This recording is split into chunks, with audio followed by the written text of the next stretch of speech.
Hey, I'm back with another video. It's been a long time. I feel like it's been over a week, and I used to post tons of videos throughout the week. And right now, there's a reason for it. It's because I am working, I am saving up so that I can, make a difference in the future with this movement. I'm not going to say exactly what my plan is. I'm not going to say exactly what I'm going to do in the future, but I have my own plans, and it's going to take, a little bit of savings to do that. So, that's all going to be explained later on. Basically, though, what I wanted to talk about in this video has to do with the story coming from Oxford University on them banning clapping, like literally clapping your hands.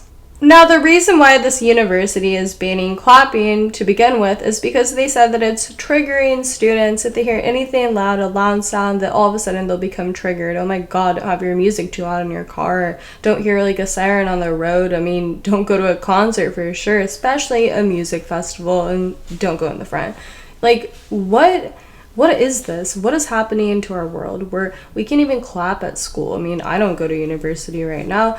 I don't want to talk about college, but basically, okay, why should you not be allowed to clap? Clapping should be a good thing. Clapping isn't a negative thing. When you're sad or you have like a sad situation, someone's, down, let's say you have a friend and they don't feel good, they're crying or something, you're not going to start clapping. That's weird, okay? When you have like a celebration, you clap. Let's say you're at a dinner party and, all of a sudden someone says something and it's a very good news. So, people are going to clap. They're going to clap in an audience for like different entertainment purposes, whether you're at a theater or opera, whatever.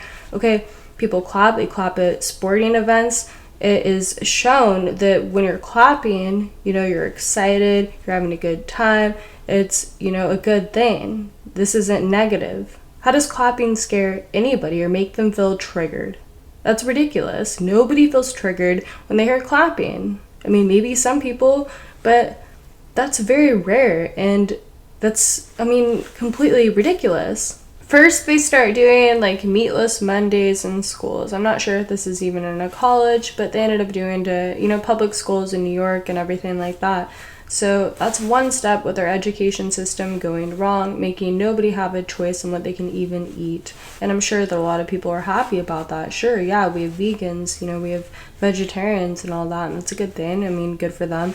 But everybody should be able to choose what they want to eat, at least in America. So that's one thing that has gone on and now is completely ignored by the public. People do not care. They're like, hey, I don't live in New York. Or even if they do live in New York, they just say, yeah, I guess the crazy liberals are just gonna, put that in our education system. And what do you expect? What do you mean? What do you expect? Fight back and try to change stuff. How do you fight back? You have to call people, you have to vote certain ways, you have to, talk about different issues and expose these issues to the public and let people know by sharing different things and whatnot, okay?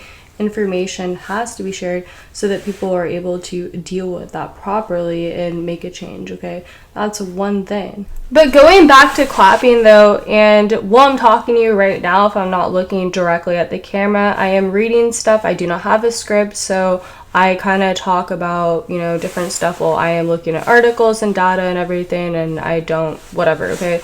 Editing is so overrated, right?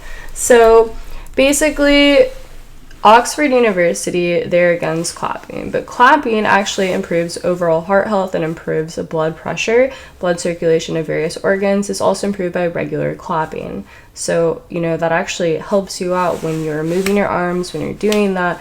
That's good for you. It's not a bad thing. So even for your own health, not just mentally, physically, that is a good thing. Another thing that I found that was interesting through my own research that I didn't really realize right away when I was thinking about this, when I was reading the story, is that clapping is also considered as a soothing music in God's ears. So, if you're more, like I'd say, Christian, how do you worship? How do you worship? It's singing, but then there's a lot of clapping. When you go to church, have you ever seen people just clap and they're so into the music, they're clapping, they're doing that, they're having all their hand movements and hand gestures, but clapping is a big part of worship. And I do think that when Oxford University says that people are no longer able to clap, they have to do little jazz hands and stuff like that, that is affecting worship. And that is affecting religion in a free country in the United States, and that's a big problem. But most of all, even if you're not religious in any sense, you could be the biggest atheist for all I care and not even believe in God. What clapping really would mean for everybody, I mean, as a general sense, is approval. You're showing appreciation. You're showing approval that you approve this, that you like this. If you have you ever been at a talent show when you're younger, at a middle school or elementary school or whatever, you clap at the end. You clap at the end of a choir performance, and you clap at the end of a football game and during good moments and whatnot. It's showing approval, showing appreciation, and it is a good thing. It is to be celebrated upon, and it is never negative. So what Oxford University is doing makes no sense at all. They're being overly sensitive and not fair.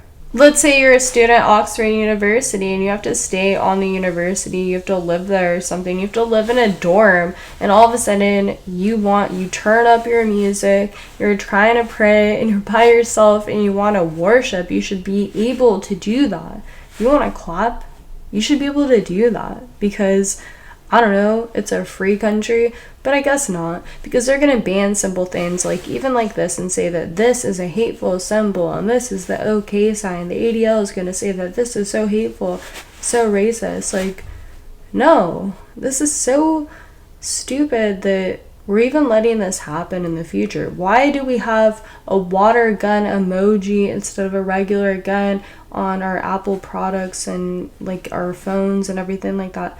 Because people are sensitive, they cannot take it, they cannot take simple things as of change, and they have to say that, oh my god, we have to have a water gun instead of a real gun because we cannot handle it. Like, calm down.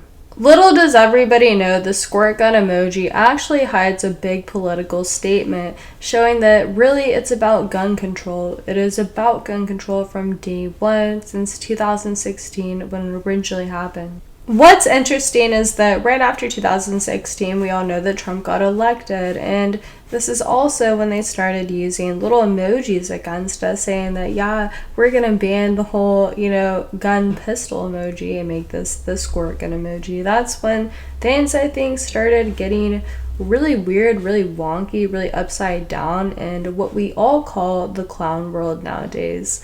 And that's what started everything. They realized that they can use social media, they can use the internet, they can use Google against us, and that is their little superpower. But it's okay, going back to Oxford University, I really don't know if they did this on purpose, or they're just playing with us, or they're seriously doing this because they think that clapping is an anxiety trigger. We have to figure this out, but one way or another, we probably aren't going to figure out the truth because we're not Oxford University ourselves. So we just have to make kind of, I would say, assumptions really about the whole entire story. Now, okay, so people, they're going to be having anxiety trips off of clapping.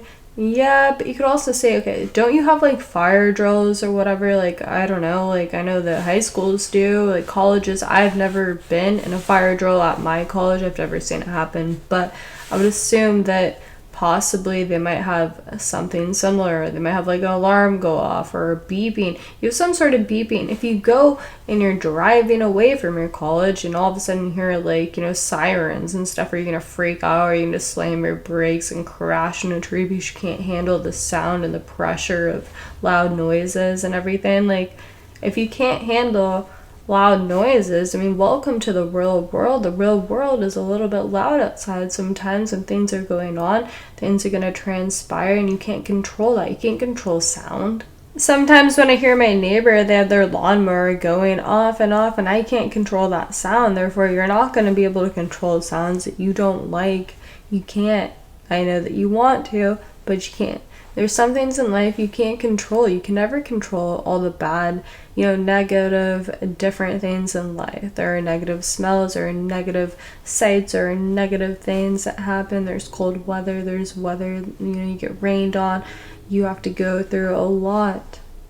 Tornadoes, volcanoes, like there are things that happen in life that are crazy. They're very bad and awful, and you cannot control that. And if we could control everything in our lives in the future, or the present state that we're in, how fun would that be if you had complete control of your own life? Some people, yeah, they'd want to do that right now, I'm sure.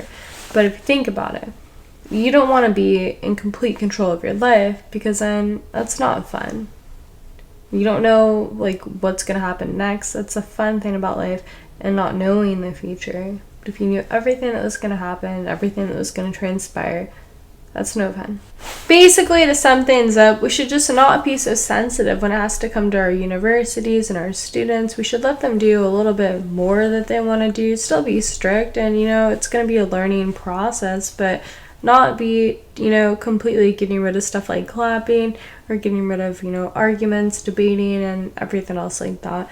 We should have freedoms exist. I mean, if we are paying for, different colleges, right, because they're public, they're not all private, they're public, and they're making these kind of decisions, then it should not really be able to go through. We shouldn't be able to do stuff like that. It should be more fair, more equal. On that note, though, I'm gonna head out, and if you want to support my work, you go to my PayPal, Living Capone, or you could also go to Buy Me a Coffee, which is also a new site that I'm using. It's a different alternative. I mean, it's not really new, it's been around for a while, but I would say it's a little bit better from Patreon, which I've never used because I do not believe them ever since they've been banning people for, different reasons, which I do not agree with. They're not for freedom, they're for censorship.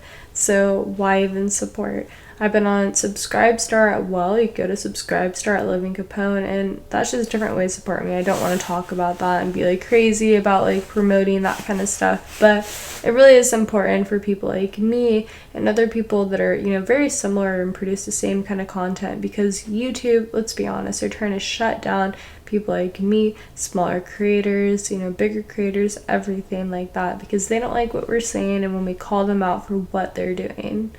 But yeah, I'm going to head out. I'm going to have another video coming very shortly, and I'll check you next time.